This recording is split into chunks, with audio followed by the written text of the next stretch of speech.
Hi folks, it's Carl here from E-Volve IT Support, and I have been asked a great question this week while I was out and about networking by Holly. So I thought I'd share that question with you and then share my answer. How do I host a webinar and how do I do it without being hacked? So Holly's going to host her first webinar and she wants to share some information about the company or the organisation that she works for with a team of people with a view to picking up some sponsorship. And she'd seen a similar event take place, but it was hacked, it was compromised, and there was inappropriate content being shared on the screen. And obviously there was an issue there with the configuration or how that webinar was set up. So, how do you host a webinar? There's loads of tools online, but there are also tools within your armoury. So, sticking with our simple, honest and effective ethos, I'm going to talk to you about Zoom and Microsoft Teams. So Zoom has a webinar feature, but it's a paid for subscription. So for a CIC or an education environment, that might count you out. Also, if you're not going to do them particularly often and you don't need an absolute suite of features, then potentially you just save yourself the money and use the Microsoft Teams environment where you already subscribed through standard 365 subscriptions. So, quickly talking you through that Microsoft Teams setup.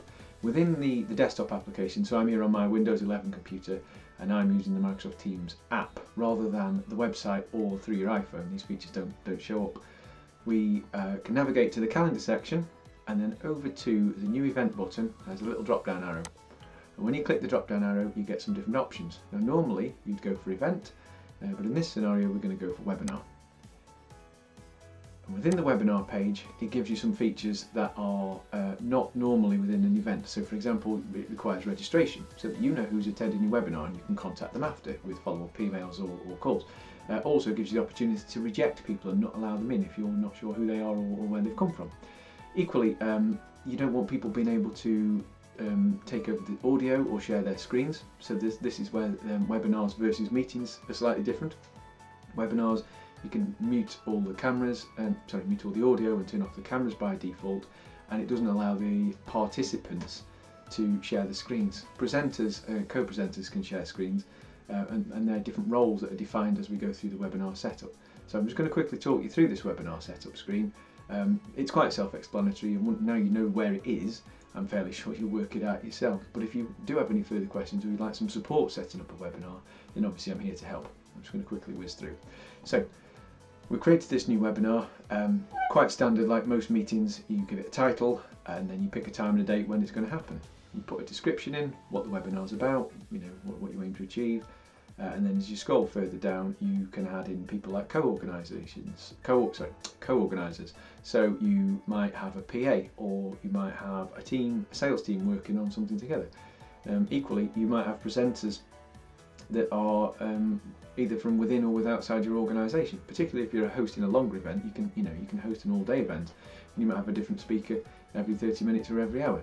So at this point, you'd add their details in so that they can see the invite and track the progress of who's registering and share the link, etc. You can limit access to people within your organisation or to the general public. And there's a facility where when people register, for example, on the registration page, they will receive emails with links, etc. And that's where you enable that here. You also can allow the meeting to be shared on social media. So if it's a completely public thing and it's not an invite only thing, then you can get it shared on social media, and any Tom, Dick or Harry can join.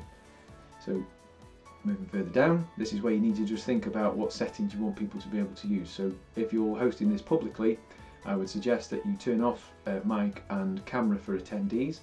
Once you're in your webinar, if you wanted to host a Q&A section, then you can turn them back on, but you don't want them being able to turn them on when you're trying to present, or to be able, gives them the opportunity to share inappropriate content or start shouting over you while you're trying to talk, for example. You don't want that. So at this point we're going to have to save our webinar before we can move on to the next screen. But we've got the opportunity to put in presenter bios. So if you've got some special guest speakers and you want to be able to market that to your potential attendees, fill in as much detail as possible. There's my catch-up reminder. You can set the theme of the registration page, so all people have to register. You can change this background banner image to one that represents your company, and likewise the logo and the colour theme to sort of more closely match your organisation settings. And then within the registration section, we've just got the ability to limit the number of attendees, and also add fields to that registration form. So by default, you will capture first name, last name and email, and they'll have to consent to the Microsoft terms and conditions, but you might want more data like job title, date of birth, company, etc. At this point you could add in those fields. And then once your registration site is published, you'll be able to check things like attendee status. There are emails, so we turn that feature on to send attendee emails. Well, these are where they are, and this is what they look like. So when somebody registers, by default they will get this email, and you can clearly see there that the theme, this is where the theme would come in for you to tweak the settings. So reports are things around after the event ends, when people dropped off, who actually attended, etc., and then also you'll be able to access things like recordings. It's quite easy. You publish the website, you share the link, people can register. If you've already used something like Eventbrite to get some registration going, then you just email the link out for the Microsoft Teams webinar to that Eventbrite list and just get them to fill in the details, otherwise they won't be able to join the call. Really hope you found that useful, but if you've got any further questions or you want some support getting off the ground with your webinar, then please give me a shout.